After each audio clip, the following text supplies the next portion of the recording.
The suicide note was half-written when David Cole realized he wasn't actually going to kill himself, he was just desperately lonely.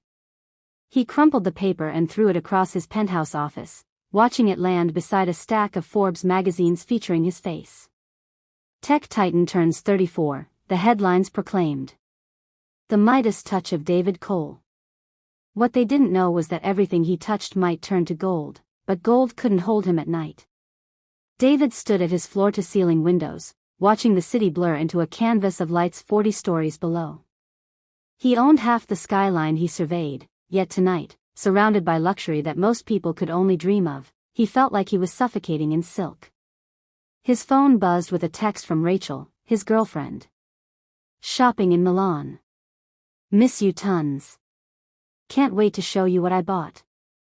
He didn't reply. He never felt missed, only needed for what he could provide. The soft click of heels announced the arrival of Clara, his personal assistant.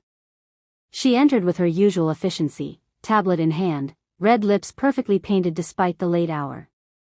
The quarterly reports are ready for review, she said, voice crisp and professional. And I've scheduled your meeting with the Japanese investors for Thursday. David nodded absently. Clara had been with him 3 years, brilliant, ambitious, maybe too ambitious. Thank you, Clara. That'll be all tonight. She paused. David? Is everything all right? You seem distant lately. Just tired, he replied. Later that night, a gentle knock interrupted his thoughts. Mr. Cole? Come in, Anna. Anna, head of housekeeping, entered carrying fresh linens.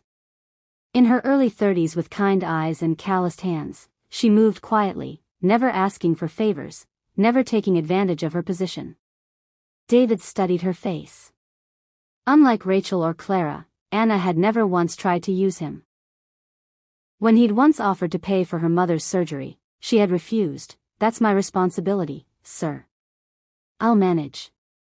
That night, a dangerous idea began to form. The next morning, David set a test.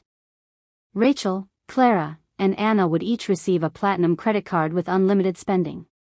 What they did with it would reveal who they truly were. 3 days later, the truth was clear. Rachel spent $200,000 on herself, parties, and luxury. Clara spent $150,000 networking, branding herself as David's equal.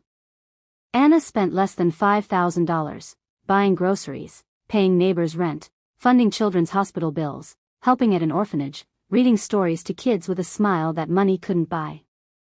At dinner, David revealed the test. Rachel stormed out, Clara left coldly, but Anna stayed, hands trembling, thinking she had done wrong. You didn't do anything wrong, David said softly. You did everything right. You're the only one who sees me as human, not a bank account.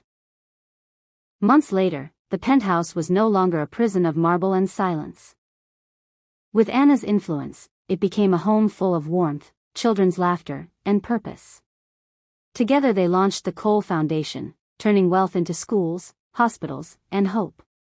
When the tabloids tried to spin their story into scandal, they ignored the noise.